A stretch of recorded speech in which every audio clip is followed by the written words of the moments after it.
Podcast friends, check out my upcoming show list to see if your city is on my tour, and if not, leave a comment for where I should go next.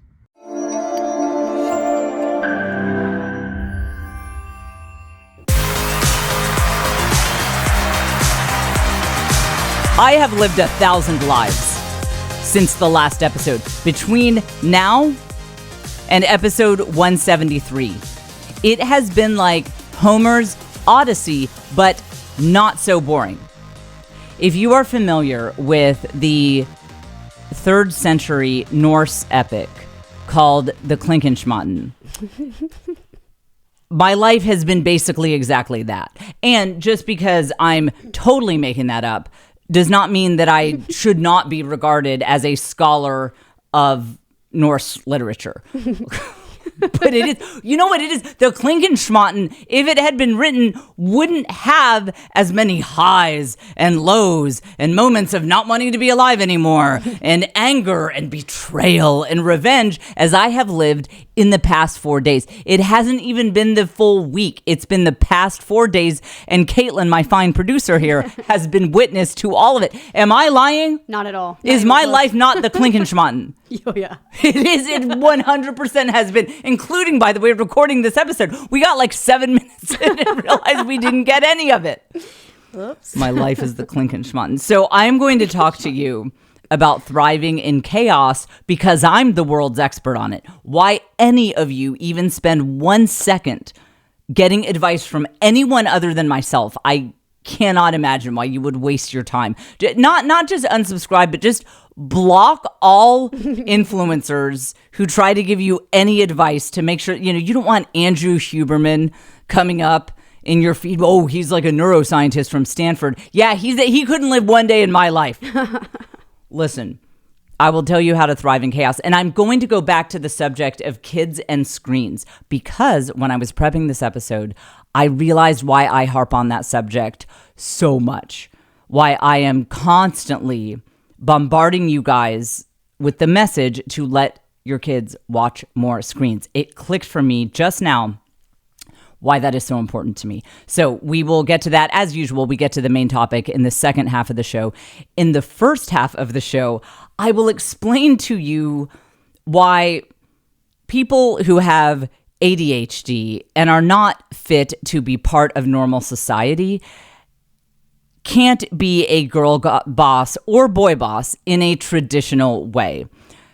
Society tries to tell you that if you are going to be a real hard-charging person who has a lot of success, that you have to have kind of an aggressive personality, a confrontational personality. You can't if you're neurodivergent. And for those of you who are normal, there are things like this too. There are other personality traits that society might try to push on you that that doesn't work for your brain, doesn't work like that, and you're not going to be able to fit that bill personality wise, and yet you can still be successful. You can still have a thriving life. So we'll begin the episode with that. That'll be in the first half about how I almost had a confrontation this weekend with TSA that would have gone viral if it had been recorded. So lots of lessons here in the Klinkenschmatten that I have been living. And welcome to the Jen Fulwiler Show. If you are a new listener, I am coming to you from Austin, Texas. My name is Jen. I am going to read my notes here because I've been living such an epic, I forget my intro. I'm your host, Jen Fulwiler. I am a stand-up comic, best-selling author, and mom of 6. I had 6 babies in 8 years. This podcast is where you learn the art of the village hustle. That's being a hot girl boss who knows that love and family and the community are the foundation of all true success. Caitlin White is our fantastic producer, and we publish every new episodes every Wednesday morning. And you can also now find this podcast on YouTube. If you go to jfonyoutube.com, I registered that domain myself, jfonyoutube.com. It takes you to my YouTube page where you can subscribe and just block out 4 or 5 hours to like and share all of my content. It's all I ask. I don't ask for much, 4 or 5 hours to like and share my content. You can also get bonus episodes on Patreon. We have a couple different levels. They're a lot of fun. You can look up that info at patreon.com/thisisjen. All of these links are in the show notes. And then I wish there were an easy way that I could have you remember my tour website. Caitlin, can you think of any way, any handy jingle that would help them remember how to find out where I'm going on tour? Oh, I think this might help. Jen Fulwiler is hitting the road on the maternal instinct tour, so watch where she goes. Just go to jfcomedytour.com, jfcomedytour.com. That's a great jingle. The cities that are coming up next: Vegas. If you're in Vegas, I'm coming there like right now after this episode airs. And then Washington, D.C., Philadelphia, New York, San Antonio, Dallas. We've got a bunch of great shows. Look in the show notes also to see what cities I am going to. And then you heard the website in the jingle. Let us begin. Let us begin this episode that I do sort of feel will be one for the ages. So a lot happened this weekend. This would end up being a 7-hour episode if I caught you up on all of it. I will just tell you that my New York City show I was challenged in a few different ways. One of them was I was mad about my accommodations because certain associates of mine that I am married to insisted that we stay at a certain place in New York, the Yale Club, but it was like a 30-minute Uber to the venue there and back. And so first of all, I was stressed out and frustrated because I like to stay right by where I'm performing. And that was fun to sit around and complain about being at the Yale Club. I was aware of the irony of that. And again, I think that this is God easing you guys into the comedy millions.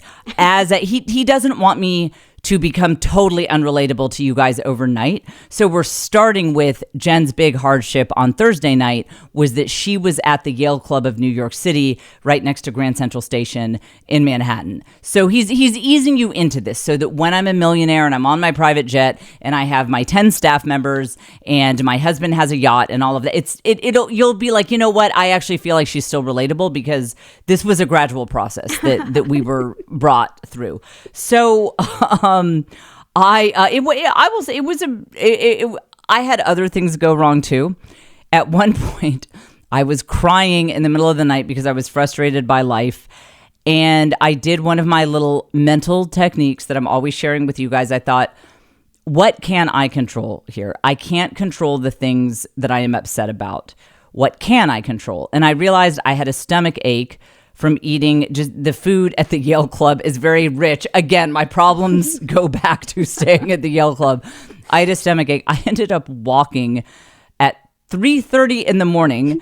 Caitlin was like sound asleep. I leave our room and I walk 3:30 in the morning to go to the drugstore, and I stocked myself up with all sorts of stomach medication. But then I also got some great beauty products too. Might not have been my smartest decision. That the New York City migrant issue that they're dealing with, there's a bunch of people are staying at the Roosevelt Hotel, and we were next door to that, and maybe it wasn't my best decision. But honestly, I was upset, and it was one thing I could control was walking to a 24-hour drugstore and buying some new eyeliner and like some stomach stuff. And I don't regret it. I got back at 4:00 in the morning and I thought, yeah, this was actually the right move. And I thought, maybe I've turned it around. Maybe Friday, the day of my New York show, will be smoother. Alas, I went into all of the details about this on something that I recorded for next week's Village Hustle Patreon. On Patreon, we have 2 different tiers. The higher one is Village Hustle. I spilled all of it. I named names. All of it. All of it. Caitlin was in the room when I recorded. Every detail, who did what that made me mad. That is next Monday, a few days after this airs. We will publish that one. It wouldn't be appropriate for me to just put this out here. I mean, this podcast is on YouTube now. I mean, like 7 people would see it, if I name names here on YouTube. But suffice it to say that there were some behind the scenes at my New York show that were supremely stressful. Not the least of which is my main opener showed up at 8:30. The show started at 8. So that was a little dicey. Again, all the details on the Village Hustle Patreon, but it was very chaotic behind the scenes. And this is my first show of this tour. I hadn't been on stage like to do an hour for my show in a long time. I had one show this summer, but between when I walked on stage this past Friday in New York, between then and May, I hadn't done an hour on stage except for the one show this summer. So in a perfect world, I would have had a nice, relaxing experience leading into that show. Not how it went at all. And thank God Caitlin was there. I mean, again, when you are in chaos, this actually will be a nice lead into the main topic. When you are living in chaos, and especially if it is urgent chaos, not just your life is generally unraveling, but it's a slow unraveling and something that you can deal with gradually. If it's like, we have a show that starts in 47 minutes and I have a lot of problems related to it that could cost a lot of people a lot of money if this doesn't get resolved, you do have to take a second to take stock of, what do you have here? What resources has the good Lord given you to get through this? And I thought, what is standing between me and turning into the Joker? What is standing in between that? And I thought, at least Caitlin's here. Caitlin can't come to every show. So doing that inventory of what have I been given? It helped. I didn't yell at anyone. I didn't punch anyone in the face. It really helped. So I tasked Caitlin up with a lot of stuff, not limited to, but including running outside onto a Manhattan street to park a car that was not her own, just driving random people's cars around. I mean, there was a lot. So we get through it. We take our 38-minute Uber back to the Yale Club that, was like every minute of that minute that I could have been sleeping because we had to get up at 4 a.m. to go to Pittsburgh. Yes. Oh, yeah. But was I fixating on that? With me and Caitlin and Joe, we're all in the backseat of this little Uber scrunched together. The whole time I'm like, Jen, don't say it. Don't do it. Don't say it. Don't say it. I was like, don't be that wife. Like, and see, it was leadership. It was, remember, I'm always talking to you guys about leadership. Every molecule of my woman's body was putting all its energy toward my mouth to say, this is why I didn't want to stay at the Yale Club. There's a really cute hotel that is right by the, and you know what? I didn't. Round of applause for me. I didn't say it the whole time in the Uber. I was just, I connected with my inner leader. I said, I was talking to myself. It was self-talk. I said, Jen, you are a grown woman. Nobody made you stay at the Yale Club. I mean, Joe kind of did, but listen, you're a grown woman with agency over your life. You cannot blame your husband for this. You could have told him, like, you have a credit card too. You have your business credit card. You could have been like, surprise, honey, I'm not staying at the same place that you are. I am staying in the really cute little hotel that's right by the High Line and it's by the venue. You could have done that, and you chose not to do that. And now your big life problem is that you are stuck at the freaking Yale Club. Are there some people who would trade places with you? Like, that's their biggest problem of the evening? Perhaps. And I was like, just shut your mouth, because this is on you as a leader. You chose to let yourself end up in this situation. So we're just sitting there in traffic. Tick, tock, tick, tock. After all that, I could be asleep. I would already be asleep. If we were staying at that hotel by the, and I was picturing myself just cozy, like fluffy. You know what I'd be doing? If we'd stayed at the hotel I wanted to stay at right now, I'd be fluffing my little pillow and getting on my sleep mask. And instead, it's like the Uber is honking at a homeless man who's kicking a guy on a bike, and we're like not even halfway there. So So we get back to our substandard accommodations.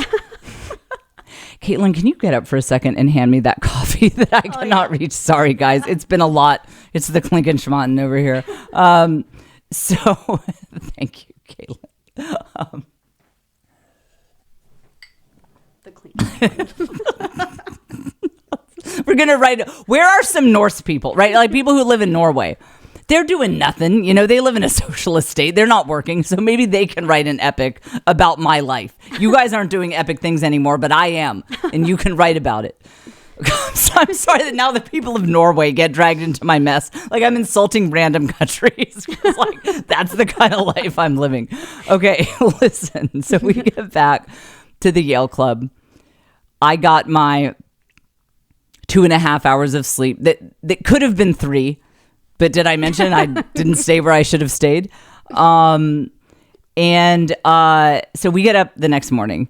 And so, and again, I've been stepping into more of I'm trying to be a leader and a real girl boss. And, you know, the comedy millions aren't going to come in until I take charge of my life and I do what I need to do and I push things forward. So I have been trying to be that future version of myself now. You hear these people, they say, you know, you should adopt that identity now. The person that you would be if you had the comedy millions, be that person now. So, and I never know exactly what that looks like. I'm like, should I go on my podcast and be like, hey, poors, how are you doing? Trouble paying your bills? I don't know anything like that.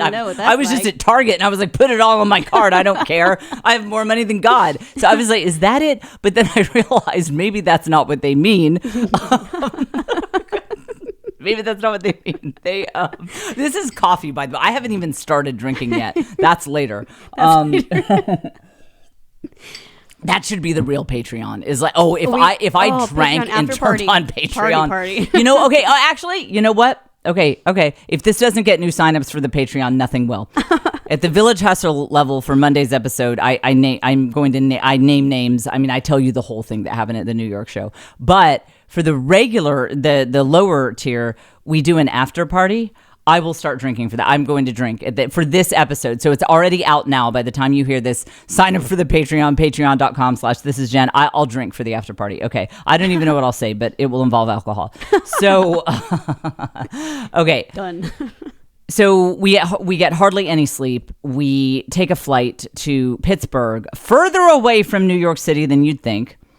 Mm-hmm. And they're like, the stewardesses were like, due to the very short flight, for not providing food and beverage, like we're not doing the beverage cart.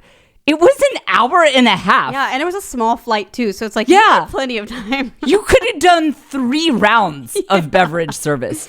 And I was thinking, like, what do they normally fly to, like Johannesburg? I mean, is that they're like, well, we're used to a 27-hour flight, so to us this is very short. Or is it like they're like the sloth?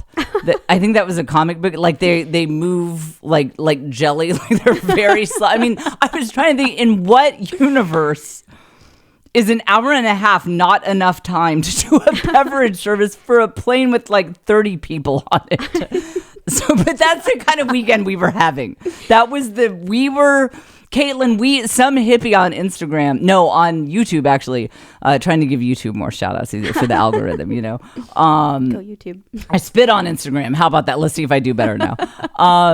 So some hippie was like, you know, the mood that you kind of foster and put out people will kind of match that mood. So we must have been putting out a mood that was like, we don't want that. Withdraw all worldly pleasures from us. We want nothing. We don't want Take sleep. It all away. The Yale Club doesn't have 24-hour food too, by the way. It's just so you know my suffering. If you stay at like a Hampton Inn and Suites, they've got a little snack kiosk. Oh yeah. You can get some goodies for yourself after your hard work. Not at the Yale Club. They don't have a 24/7 snack kiosk. So anyway, okay. So obviously my life's very hard. Okay. So we get to Pittsburgh and we had to check bags because I have to bring a camera bag and I need 50 different makeup options, whatever. So we check bags. I picked up the camera suitcase and I had forgotten to lock it. Normally I lock it when we check it, but I didn't this time. So I pick it up, and evidently I have extrasensory perception for this kind of thing. Immediately in the Pittsburgh airport, I said, this bag is too light. This is something is not in this bag, because I know what this bag normally feels like. Now, luckily, I did not care about life anymore at that point, even though it's absolutely mission critical that I film my shows so that I can have clips on social media and all that. I didn't care anymore. I was like, they could have stolen my whole camera, my gazillion-dollar lens. They can have it. That's a gift to the thieves. Thank you for giving us less to carry. I don't care. So I'd kind of forgotten about it. We get to the hotel. I'm doing makeup, and Caitlin says, I have bad news. And I was like, I'm tired of the bad news. Again, I won't bore you with everything that happened, but it was all annoying. It was everything that happened to me from Thursday, really up until I took the stage in Pittsburgh. It was all annoying. And so when Caitlin said she had bad news, I was like, are we talking like lazy flight attendants won't serve drinks because they don't have time on an hour-and-a-half flight bad news, or is it something more? And Caitlin said, we don't have the tripod. We forgot it in New York. Understandable, because Caitlin was playing valet out front. And she's like texting people, wrangling people coming back to my green room. It was a bit insane. Honestly, I'm amazed that's all we forgot. But because I have my $1 trillion lens on this camera that is very heavy, you cannot just use any tripod. We need the industrial He-Man tripod. That is the only one that will work for this. So, and I knew my Pittsburgh show would be good. And by the way, the New York show ended up being great. It was a great time. It was a great show. But I knew Pittsburgh was going to be amazing, and I was right. And I had some things that I was ready to say just for social media. Again, if you are in my career, that is your marketing. That is the bread and butter of how you make money, is you put clips out there and then people see you and they come to your shows. So this filming and getting clips is mission critical to my Girl Boss Comedy Millions mission. And so I'll get to how we resolved it in a minute, but here is the main point that I am leading up to. There was a moment at the Pittsburgh airport that was like that movie Sliding Doors. Did you ever see that with Gwyneth Paltrow, where she misses a train and then the movie then kind of splits into, it's like what her life would be like if she hadn't missed that train, and then what her life would be like if she did get the train. And one of them, it's like she breaks up with the guy, and the other one she gets married and like whatever. I had a sliding doors moment where, because I had forgotten to lock the suitcase, and normally I don't forget that, and then it was lighter, my brain put two and two together and thought, theft. That what are the odds that the one time I forget to lock the suitcase, now there's something missing from it? Couldn't have been us. Couldn't have been this crack team that left something out of the suitcase. There was a moment where I envisioned marching over to the United Airlines or the TSA or whatever desk, just whoever was closest, and confronting them and telling them how it's gonna be. Because you hear, when you are a motivated person who is trying to be successful in life, there is this idea out there in the motivational ecosystem that just sort of floats in the ether that you have to be a confrontational person. If you are to consider yourself a real girl boss or boy boss for my male listeners, if you are to consider yourself a real boss kind of person, a successful person, you have to be someone who embraces confrontation. You have to be someone who stands up for yourself in a very bold, powerful way and says, hey, buddy, wait 1 minute. You're not going to walk all over me.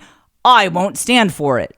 you're supposed to adopt that persona, and like you won't be successful and you won't be a real boss babe, boss boy if you don't adopt that kind of really bold, aggressive persona. I am here to take that off the plate for you and tell you not to worry about it at all. If you have ADHD, or if you are just kind of scatterbrained in any way, if you are not great organizationally, don't be confrontational ever. When I see videos of a Karen who is just berating some manager about the fries didn't come out or whatever, I always think she is so confident that she's right, because I am so often wrong when I think something is amiss. It is shocking how often it turns out to be my fault. Like there is a department store called, let's call it Schmacy's. I wonder. I recently accidentally ripped them off for like $200. I'll fix it. Okay. But, I got an email that said your package has been delivered. It was a jacket. It was a coat. And I was like, I see no package. I checked the Ring cameras. And at this time, I had ordered a whole bunch of different jackets to try on, and I was going to pick my favorite and return them all. So there'd been a lot of packages coming in and out of my porch. And so this one sort of got lost I just couldn't remember exactly how many I ordered. It was just whenever I get one, I'll try it on. If I don't absolutely love it, I'll just send it back. So I got an email that this one was delivered, and I was like, it was not delivered. And I checked the tracking, and it said it was delivered, but there was no picture or anything that came with it. And so I contacted their customer service, and I thought, you know what? I'm going to be a girl boss today. I'm not going to put up with this. And so I harangued them. I wasn't rude to the individual customer service agent, but I just said, look, your company is not going to pull this past me, okay? They're not going to pull one over on me. I know my worth. You can't make me pay for a jacket that was never delivered to me. And they were like, yeah, ma'am, you make an excellent point. We are so sorry. And they refunded the money. This was their fault too, I will say, but so then I looked more closely at the email. I guess there was a delay on their email server because the date of the delivery was 3 weeks earlier. And I was like, oh, I did get that. Oh, yeah. I wore that jacket last night, actually. Yeah. I have that jacket, yeah. Now,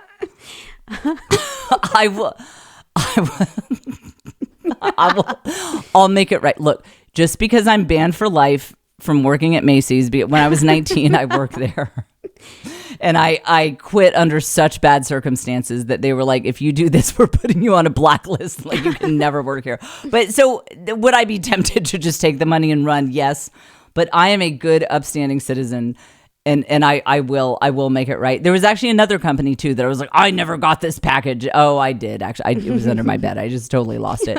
So can you even imagine if I go to the United desk, the luggage desk, I'm accusing everyone of being thieves and trying to girl boss my way into resolution. Like, you shall get this tripod back to me immediately. And also kind of glossing over, there was thousands of dollars of like other stuff in there. But why would they just take a tripod that was a fraction of the cost of anything else in there? But I was like, I know you guys in your tripod grabbing ways. You don't even know how to use this camera. That's why you took the tripod. Can you even imagine if I am trying to step into being a bold, powerful Karen who's just getting these people in line and admitting, like, which one of you is the thief? Who did it? I demand an accounting. And I'm like, I will call the police on you. And I hold up my phone. And because you know my life. You know that at that moment, a text would pop up on my lock screen that says, City Winery, New York City. hey, Jen, your tripod is here. You know for sure when I held up my phone to be like, I'm calling the cops on you. It'd be like, bling, your tripod is here. For sure it would. For sure it would. And then I'd try to hope they didn't see it and be like, you know what? The Lord has spoken to me. I'm about forgiveness. It's what I'm about. When people say, what is Jen Fulwiler about? They're like forgiveness. I mean, it's it's absolutely what I'm known for and who I am. And so I'll let you guys get away with it this time. You just keep the tripod, okay? Okay? I'm gonna let it pass. It's cool. It's cool. That's how it would have happened. So listen, if you there's this idea out there that you have to adopt a certain personality in order to be a successful person. Maybe for you, it's that you think that you have to talk about success and goals all the time. I have no problem with that, but for me, it's like you have to be confrontational. You have to not take flack from anyone and always enforce your will on every situation. No, I need to never do that. I have to be the kind of girl boss who is extremely polite and sweet, because anything that annoys me, I'm probably wrong about. Oh, actually, the examples, like if I were to count the examples like this in my life of I'm annoyed at someone, but it turns out that my ADHD brain was the one at fault, it would be like trying to count the stars in the heavens. It would be impossible. Caitlin, do you recall the Uber on the way to the Pittsburgh event? Oh, yeah. We roll up and it's like, oh my gosh, this guy took us to the wrong place. Yeah. Dude, like look at the map, you know, this is obviously not where we're supposed to be. And so I pull up and I'm like, oh, I put in the wrong address. I am so sorry. I was like, can I add a stop? I took us, because I was thinking about something else. I was trying to figure out what to do about the tripod and get my set together. And I just typed, I don't know, this is how my brain works. I saw winery in the name. I was like, I bet that's it. Call Uber now. And I had us go to the totally wrong place. And I had to do the whole add a stop, have this poor guy take us over. Then we were late. And then that adds pressure to Caitlin because she had to figure out what to do without a tripod. I will say she did a great job. And for the first time ever, we just got flawless filming. That never happens. Something's always wrong. There's always an issue. But we got flawless filming. So by the way, if you ever see, actually probably pretty soon, you'll see some stand-up clips on social media and you'll be able to see the word Pittsburgh in the background. Just know that that was our tripodless shoot that we did. And Caitlin did an incredible job making it work without the tripod. Round of applause for Caitlin. She really pulled that one out of the fire. It was incredible. But that's what, like, imagine if I'd been a Karen with the Uber driver. You're like, what's your problem taking us to the wrong? Oh yeah, no, I'm sorry. I just hit the word. I just saw the word wrong, winery, and started clicking buttons. I have to be a really nice person because I am just not fully connected to reality enough to know what's going on. Yeah, same. Ever. And so, like, I can't ever be mad at anyone about anything unless it's like booking me at the Yale Club when I didn't want to be there. Other than that, I can't be mad at anyone about anything because I'm always wrong. I'm wrong 100% of the time. And that's why, I mean, listen, I could be walking down the street. Somebody could run up to me and punch me in the face. And I would think about yelling at them or being mad at them, but then I would pause and I wouldn't say anything because I'd think, did I hire someone to punch me in the face? Did I get on DoorDash? You know, I was trying to order some chicken wings, but maybe I accidentally clicked on the punch me in the face option. And I left this guy an extra tip to do so. That's why I can't confront anyone. I think someone's doing something bad, but it turns out it's my fault. 100% of the time. This is actually how I exist in this world. So if you are also crazy, let me just tell you, you don't have to be some bold, aggressive person if that's either not who you are or you have it in you, but you're just too insane to actually execute on it. because that's me, by the way. I could be aggressive. I mean, I think it's in me, but I'm just always wrong. I think it's in me. Yeah. I mean, I wouldn't mind yelling at someone who was doing wrong, but I just I always misunderstand the situation, and usually I'm the cause of the situation. So, don't feel like you have to adopt personalities that are not right for you. Now, Caitlin and I have been laughing so hard about this video. It's quick, so you'll have to watch it quickly. You can pull it up on YouTube if you want to see the video. Otherwise, we have the audio. It's a beautiful, super hot woman talking about how she's learned how to thrive in chaos. Play the video, Caitlin. Let's go ahead. I just decided one day I can thrive in complete chaos. Okay, it'll roll again. Let's watch it one more time. I literally just decided one day I can thrive in complete chaos.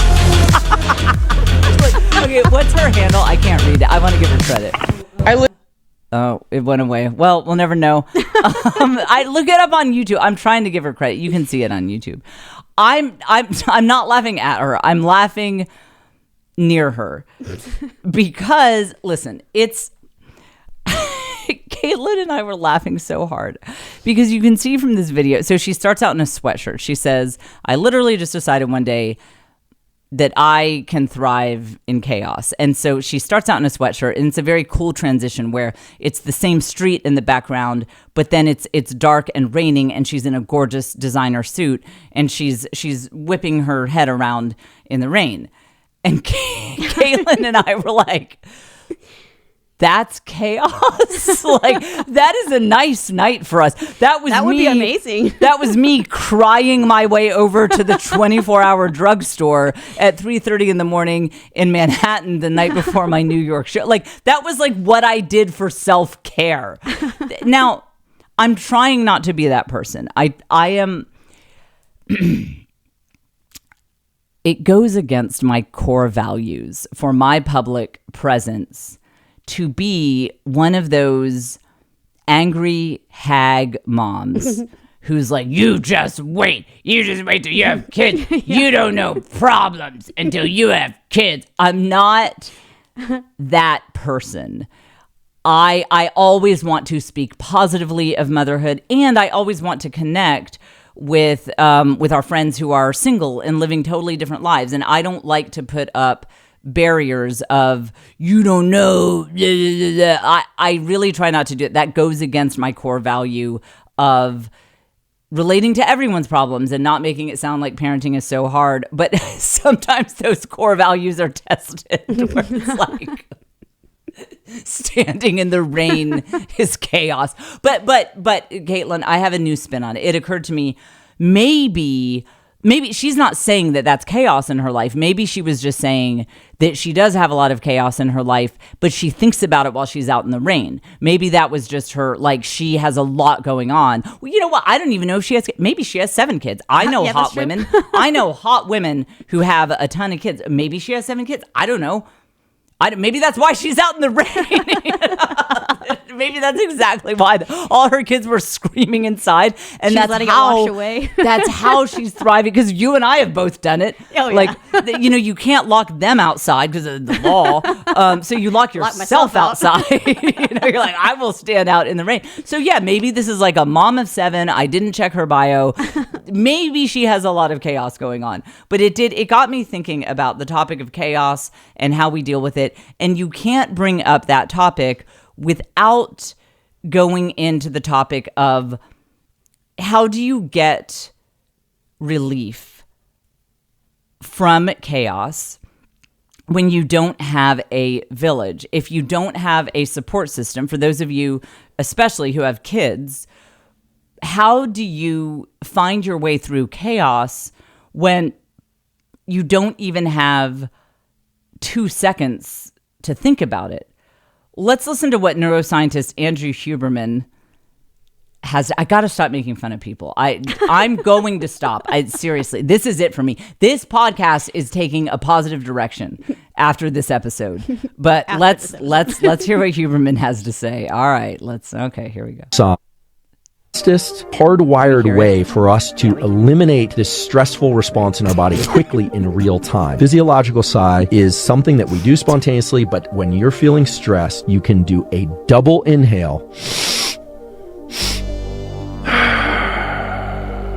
long exhale. When we do a double inhale, even if the second inhale is sneaking in just a tiny bit more air, because it's kind of hard to get two deep inhales back to back, you do big deep inhale and then another little one sneaking it in. The little sacs in your lungs aren't just two big bags, but you've got millions of little sacs throughout the lungs. They actually make the surface area of your lungs as big as a tennis court. Those tend to collapse as we get stressed. But when you do the double inhale, exhale, the double inhale reinflates those little sacs of the lungs. And then when you do the long exhale, that long exhale is now much more effective at ridding your body and bloodstream of carbon dioxide, which relaxes you very quickly. The physiological... The problem is the sacs in your lungs.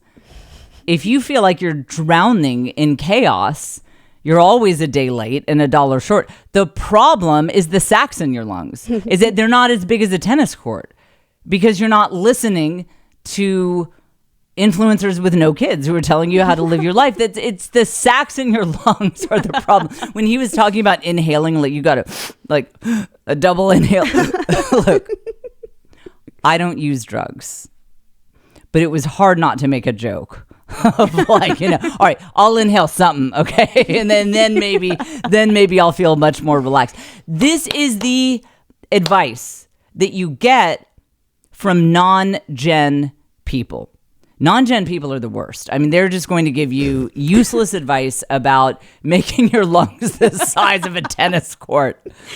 Listen, if you are like a certain friend of mine has children, there has been job loss, marriage is hanging on by a thread, the house is filthy, and now they are getting very close to being so behind on rent that eviction is now something that they are worried about that is on the table, and one of the children has special needs. But if she could just make her lungs the size of tennis courts, I think that would solve it. Listen, you got to stop listening to these people and only listen to me, okay? Because they will talk to you about breathing. They will tell you to move your body. That's another, move your body. Like, yeah, right. I need to move my body down to a bank, rob it. No, YouTube, I didn't mean that. That's not, I'm anti-bank robbing. No robbing. Don't ding me in the algorithm. I got to get at least 100 views on this episode, okay? Yeah, move my body. God. Okay, I need to stop making jokes that will crush me in the algorithm. Everybody gives you bad advice. Here is my advice to you. If you are living in overwhelm and chaos, and this applies to you whether you have young children or not, this applies to everyone.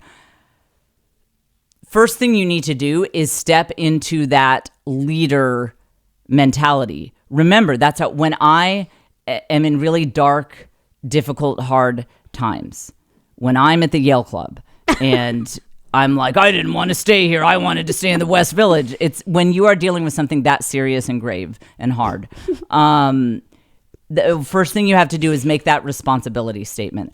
I take responsibility for this situation. I have a business credit card. I could have booked myself at another hotel. So say that next time you're stuck at the Yale Club. Just be like, I know it's terrible, but I could have booked myself at the other hotel and I didn't. So I take full responsibility for this situation. So first of all, do that. Step into your leader mentality. Maybe you have things that are not your fault. Your house was struck by lightning and now it's on fire, but you're listening to this podcast anyway. Good choice, honestly. This should be your priority. So maybe things happen that are not your fault, but you can still take responsibility for how you respond to them.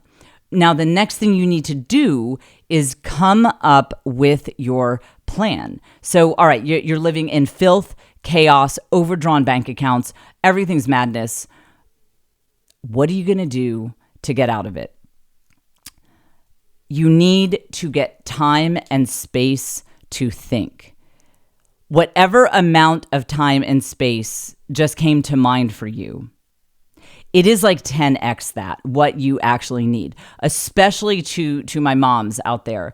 What you guys tend to do is you might say, hey, I've been listening to Jen's podcast. She says that I need a little bit of time for myself to just figure things out and step into a leader mode. So you know what I'm going to do? I'm going to do this. Caitlin, I'm going to do it. You be my witness. I am going to ask my husband if I can have 40 minutes on Saturday. I'm going to do it. And then you feel guilty the whole time and don't really get anything done because you feel so guilty. And then you have that moment where you're like, I never get free time. I have to do all the things in this 40 minutes of free time that I have. Like, I need to rest. I need to dance. I need to sleep. I need to call my sister. Like, listen, however much free time you are planning on creating for yourself, you need about 10x that. Because first, you need some time to just rest. Notice how if you are overwhelmed, when you finally get free time to do your work, to catch up, to plan, to think, notice how you usually are not ready to jump into work mode. There's nothing wrong with that. That is a natural mechanism of your body saying, hey, we're not ready. We need to decompress. We need to take a little time for the in-between. I went from absolute madness, chaos. Yeah, I need to stare at a wall and just surf TikTok for a good 45 minutes or take a nap or whatever. And if you can get multiple days of a break, you should seriously spend one day just resting, just sleep, read a book, scroll TikTok, just anything that you tend to like that does not put you in a worse place. Honestly, I love Instagram, but like, so often I end up just bitter, resentful. Everyone's successful but me. Everyone has money but me. It's so do things that don't take you down to that place. So maybe it's reading a book or watching your favorite show or whatever. So first you need to decompress. And the reason this is so important is because if you are in a stressed out, frazzled space, you will not be open to your best ideas. Your best, most creative solutions that will get you out of problems that are seemingly impossible to solve don't come from you. They come from God. And listen, this is a podcast that is ecumenical. It is welcomed. It's open to people of all faiths. So maybe it's like the floating cat in the sky or like whatever your higher power is. I don't really care, but you can't be an atheist and like function in this world. You have to understand that there is something higher out there. I would say it is, the God of Abraham became incarnate, Father, Son, Holy Spirit, all that. But whatever. So maybe you're not on board with that just yet. You do have to believe that there is something higher out there and that is where all of your ideas are going to come from. Your best ideas that solve impossible problems will not come from you. That's the mistake that you're making. When you actually get a few minutes of free time to try to solve your problems, you do it in this totally frazzled, maniacal state because you think everything depends on you. You think it's all up to you. The weight of the world is on your shoulders. And so you're like, oh, I got to come up with this idea, and then you just come up with more manic, insane ideas from your sleep-deprived brain that ultimately are probably going to make everything worse and perpetuate patterns, honestly. It's like you might temporarily solve this. You are going to end up back in the same situation because you were operating as if all of this has to just come from your crazy brain. The solutions that will change your life, the solutions that you will come up with where you get this idea and you say, ooh, oh, that's interesting. And then you look back 10 years later and say, my life was never the same after that, for the better. My life took a whole new direction. We got out of chaos. We started thriving. Those kinds of ideas, they don't come from you. They come from God. They come from something higher, from something outside of you. So when you are trying to get out of a mess, your first priority is chilling the heck out. Your first priority is to chill out and relax and be receptive and shut down your chattering brain. Your chattering brain is the one that got you into this situation. So don't turn to that to get yourself out of it. So I would actually say, for those of you who are listening and you're like, yeah, my life is chaos. Like, I'm drowning. None of this is working. I wish someone would just like take me to jail. Like that, honestly, it sounds relaxing. This is too much. Like, yeah, I'm so overwhelmed. I don't know which way to turn. Or maybe you're not overwhelmed, like drowning in work, but you're lost. You're a college student. You just don't know where to go. You don't know what to major in. You don't know what's next. Your first priority is chilling out.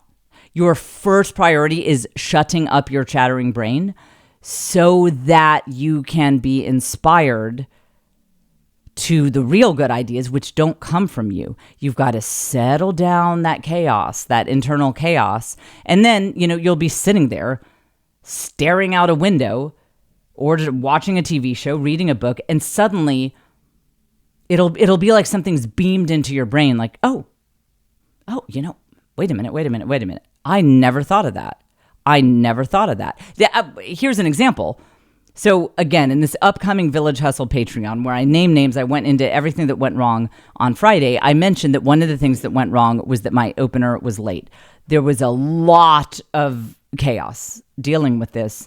And I did some things right in terms of stepping into leader mode, but I did not set aside time to chill out. I did not set aside time to really foster a sense of peace and gratitude and that God is in charge and I'm not in charge. Because I was like, well, God can't be in charge. Like, I have to take over. If God has been in charge, I have some constructive criticism for him at his performance review because this is not going well. So I had that sort of mindset. If I had taken a couple minutes to just relax. And I was on a deadline. I had a number of minutes to solve this. So I'm not talking about a whole afternoon. But if I had just set a timer for 10 minutes to listen to some white noise, my brain.fm app, which I love so much, listen to some white noise, and just turned off my brain. I think that God would have beamed a reminder into my brain. I actually had a very famous and highly respected clean comedian coming to my New York show. And I knew it because someone told me that he was going to be there. And we have friends of friends. I could have easily gotten in touch with him. I had someone there who could have replaced the guy who was running late or filled time or whatever. It was done. The solution was already there. God had put that plan in motion. He'd already solved it. But I forgot. I knew this famous comic was there, but I totally forgot because I was being manic and crazy and flipping out and just letting my chattering brain run the show. So that is such a good example of, you might be shocked at how many solutions and how simple the solutions are to your problems if you will just turn off your brain and let God inspire you. But he's not going to shout over you like, hey, no, listen, no, Tom's going to be there. Like, God was probably trying to do that, but I wasn't listening to him because I was being manic. Now, here is, so how do you get this time? You have to be, you have to be a leader. You have to, go to your spouse and pitch them on this. I've said this before. If you just say, hey, I want 6 hours this Saturday, I want 4 hours on Sunday, and then after you get home from work, I want this, or if you're single, taking time off of work or getting your parents to cover something for you so that you can have time. This is spending political capital with the people you love, and obviously they would balk, especially if you have little kids, your spouse is overwhelmed too. No, they're not going to love that if you just tell them out of the blue that you want hours and hours of time. You need to pitch it to them. You need to say, look, you might have noticed that our life is a dumpster fire. I would like to get us out of these patterns and the negative things going on, but I can't think straight. So could I get some time, maybe even go to a hotel near your house. And again, leave yourself a lot of time for just sleeping and relaxation. So we're not talking one night, because by the time you can't check in till 4, you have to check out at 11. We don't mean one night. Ask your spouse if you can have 2 nights or 3 or more at a local hotel. And you're not making any promises about what you will come back with. You're saying, I just need time to relax, to read some books, to just settle my brain down. so that I can be open to whatever inspiration God would like to give me. So that's kind of big picture, like for big crisis, how do we get out of this phase of life, whatever. Now, on a daily basis, this is where if you do not have a support system, you need to be okay with screens being your support system. And I realized why I talk about screens so much, because if you don't have a support system and you have young children, screens are your free nanny. And I'm so tired of women who feel so guilty about letting their kids watch quite a bit of Netflix in a day so that they can get some time to think. This is insane, because you need that time with your kids occupied in a safe way. You need that time to be able to do your high-level leader thinking that you need to do. And I know there, if haters heard this, they'd be like, your great-grandmothers, they raised children without screens. Yes, they had outside. My great-grandmother never saw her children. They played outside all day. They took their shotguns and they hunted small animals all day, and then they brought them back for her to skin and cook up for dinner. My homeowners association has policies against that. So when my kids were little, yes, it was like 5 hours of Paw Patrol per day, because I had things to do and think about and planning and being a leader. And no, I could not entertain these children all day or even close to it. I had about like of my daily time when my kids were little, in terms of hands-on entertainment, honestly, I maxed out at about 15-20% max, because I'm an adult who needs to be a leader and have a vision for this family along with my husband. And that would be insane for me to just be an entertainment director all the time and then never have time for that high level executive thinking.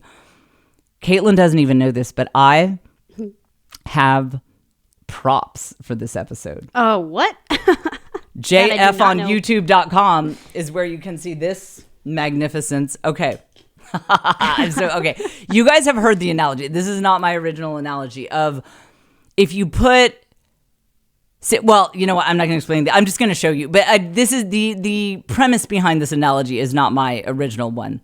Caitlin, we will narrate for those who just listen on audio and don't go to YouTube, which based on the numbers is 95% of you. Thank you for not supporting my YouTube channel.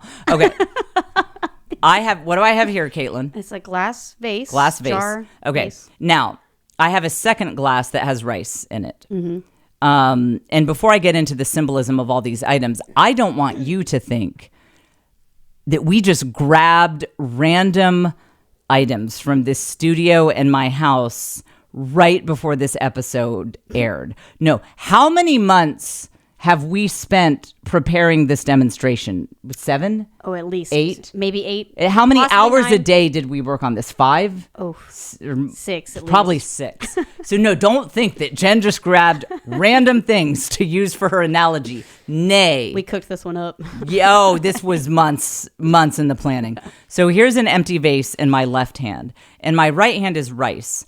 This symbolizes the maximum amount of screen time that you think maybe your kids should have. So if you just keep this vase empty, which is how your head is, if all you do is play entertainment director, that this vase, everything that's in it that is not rice, represents your vision, the blocks that you are putting in life that matter, the things that take up space in life, like the 20-year vision for your family. Who do you want you guys to be? What do you stand for? You understanding your authentic self. That is all the non-rice things in this jar. And right now it's empty. So it's wide open. So let's say this is the max amount of screen time that you would want your children to have. So I'm taking the glass with rice in it and I'm pouring it in the jar. And the way most of you guys operate, you're just sitting there fixating on your kids like, oh no, I think that's too much rice in the jar. Stop. Oh no, is it too much? Stop. And that's how you guys operate. And so you flip out about how much rice is going in the jar, and you spend all day, every day, making sure that this jar doesn't get more than a third of the way filled with rice. Oh, look, I'm not even spilling it on myself. This is incredible. All right, now let's start over. So now let's take this jar and let's start putting items in it. Not random at all. I Not put so much thought into this. This plastic container of holy water that I will put in the jar, this represents your worldview vision for your family. Like, what is the meaning of life? Why are any of us here? What happens in the afterlife? Your grandparents who passed on, like, what happened to them? Kitty, who you buried in the backyard. Like, what is your worldview? What is life about? Why are we here? What is the purpose of it? And is there someone looking out for you? Is this a benevolent God? That sort of worldview thing is represented by the holy water in here, because that informs how you spend your time each day. Should you be praying? Should you be whatever? That's represented by this. The then we have an expired thing of salt. I didn't know salt could expire. Best by 2019. That's really old. How can salt expire? When must we have bought this? This thing of salt represents your salt is necessary for life, just like leadership is necessary in your family. This is definitely not anything I just threw together. Okay, so the salt represents your vision for yourself as a leader. It represents you bringing a leader mentality to each day, taking responsibility and boldly encountering each segment of the day and saying, you know what? I feel like scrolling TikTok for an hour because I'm a little bit maxed out. So I'm going to do it, and I'm not going to whine about it, and I'm not going to self-flagellate. Like, I'm just going to do it as a leader. So that's what the salt represents. This perfume sampler from Sephora, that represents the sweet smell. Here, I'll spray some of it. It represents the sweet smell of, smells amazing, doesn't it, Caitlin? Delightful. This is the sweet smell of you choosing activities for the kids that they really enjoy, but don't ruin your life. For example, you don't force a kid to go to violin lessons who obviously has no interest in this. You don't force a kid to play soccer who, to use an example from our own family, at one point late into the season, when things were getting crazy and everyone was crowded around the ball, this individual just jumped on it and started hugging it and just rolled around hugging the ball on the ground.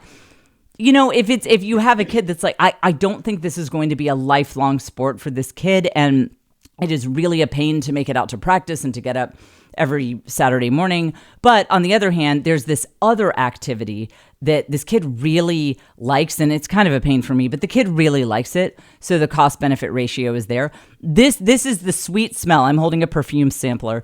This is the sweet smell of you having a very intentional cost-benefit ratio for all of the activities that you have your kids in. The this whiteout for paper, not random. We're gonna white out our problems. This whiteout. This symbolizes you.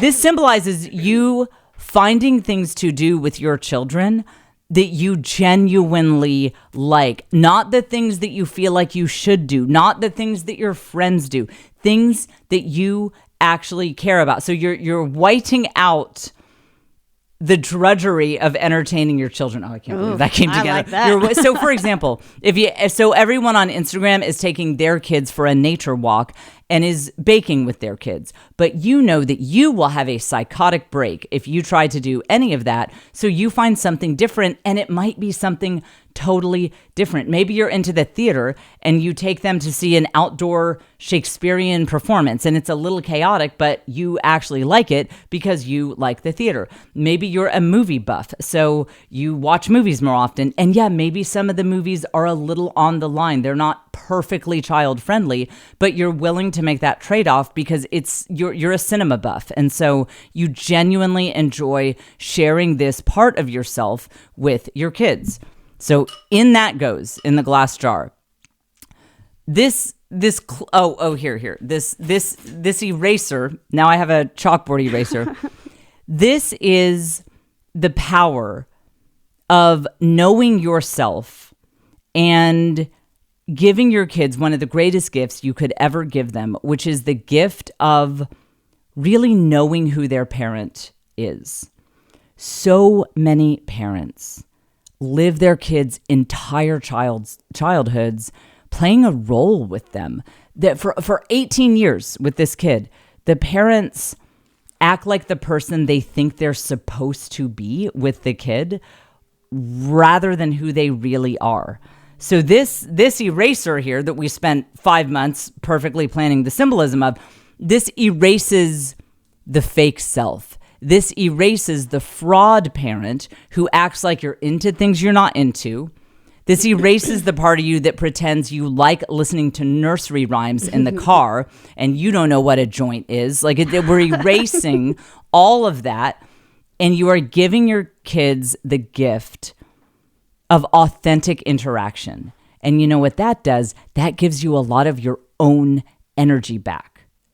Because when you are pretending to be someone you're not with your children 24/7, it is exhausting and you run out of energy very quickly. And so we erase the fake self. We bring only our authentic selves to our children, and we put this in the jar. The 70 times we rehearsed this fit Out of the last 9 better. months. Here, wait. Look, if I take the white out, okay, I'll take out the white out. Okay, this perfume is giving me a headache. That's good. That's what we want.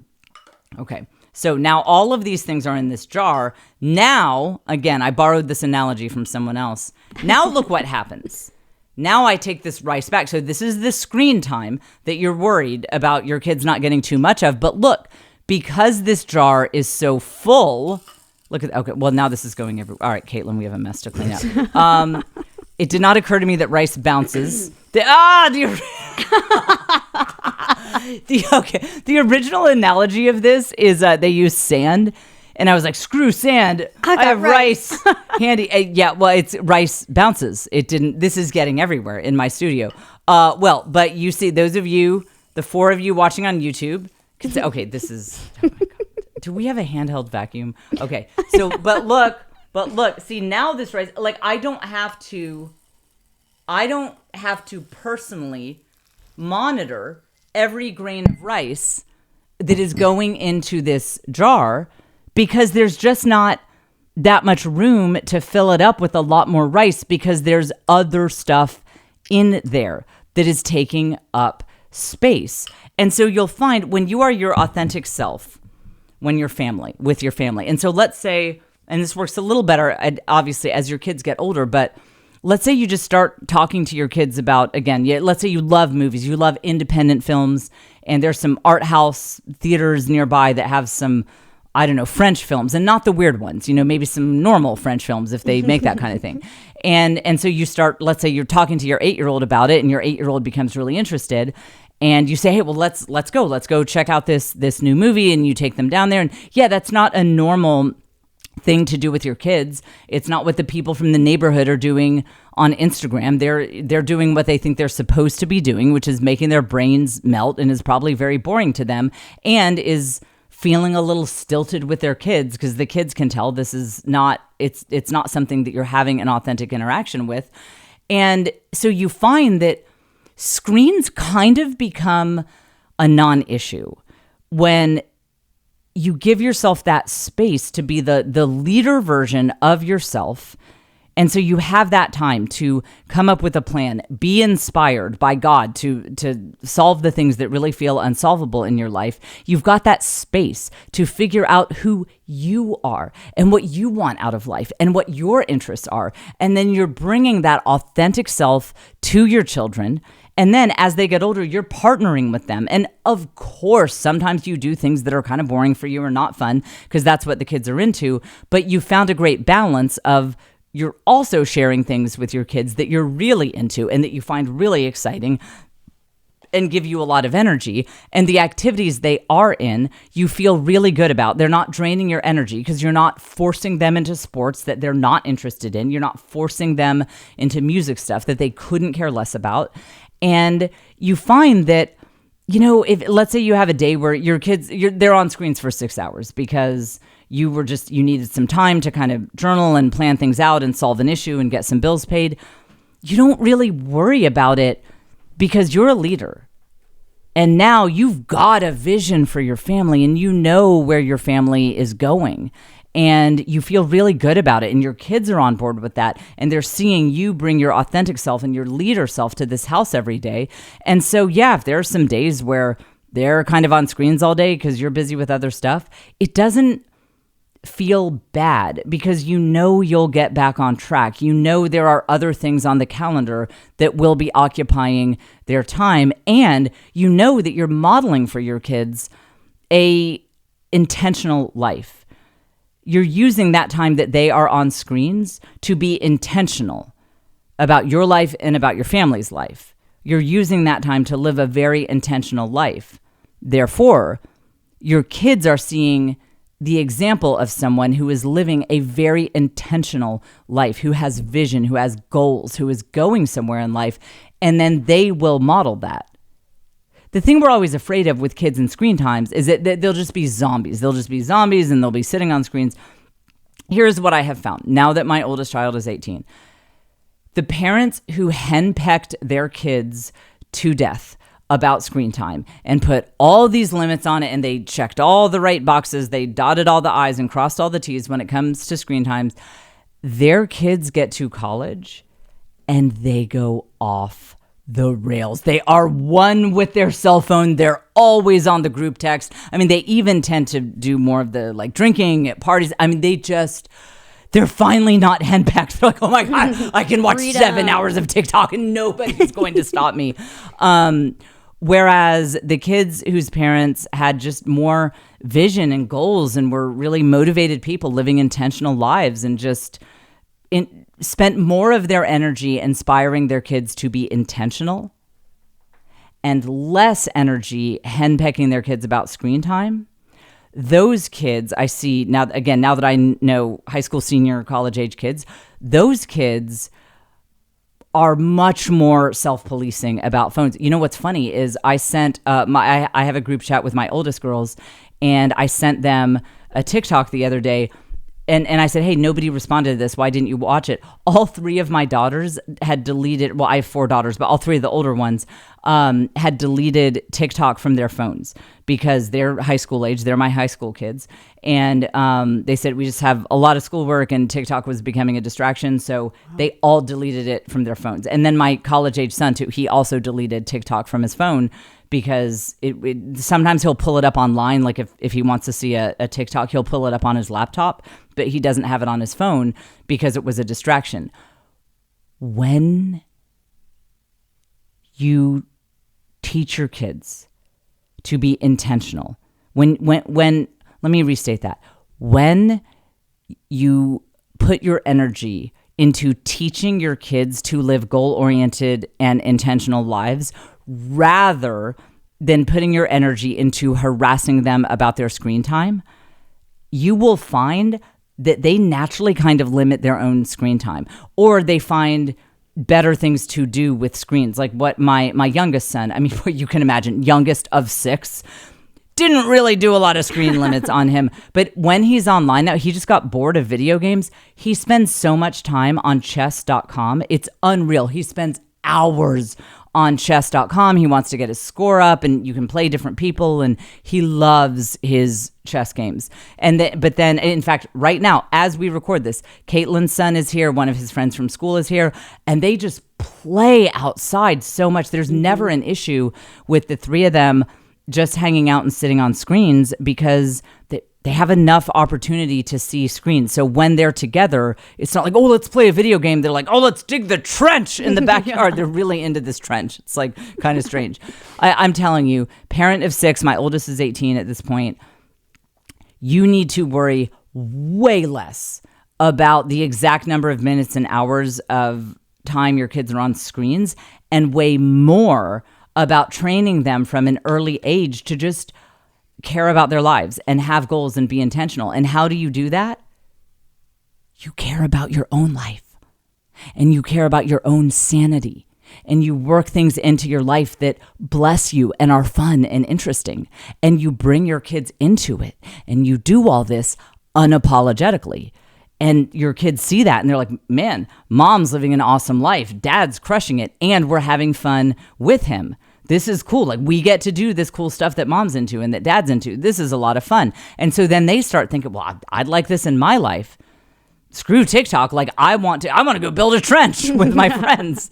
I'm just telling you, I have enough experience now that I can say with authority, you don't need to worry about screens. You just need to worry about crafting a life for yourself that makes you feel alive and being intentional about it. And when you model that for your kids, the rest of it will work out. And that's how you thrive in chaos. If you're in a chaotic time, the first thing you need to do, the very first thing you need to do is just take enough time for yourself to get to that point of inspiration and to relax enough so that you can actually hear the voice of God and be just, inspired with solutions that you didn't know were there.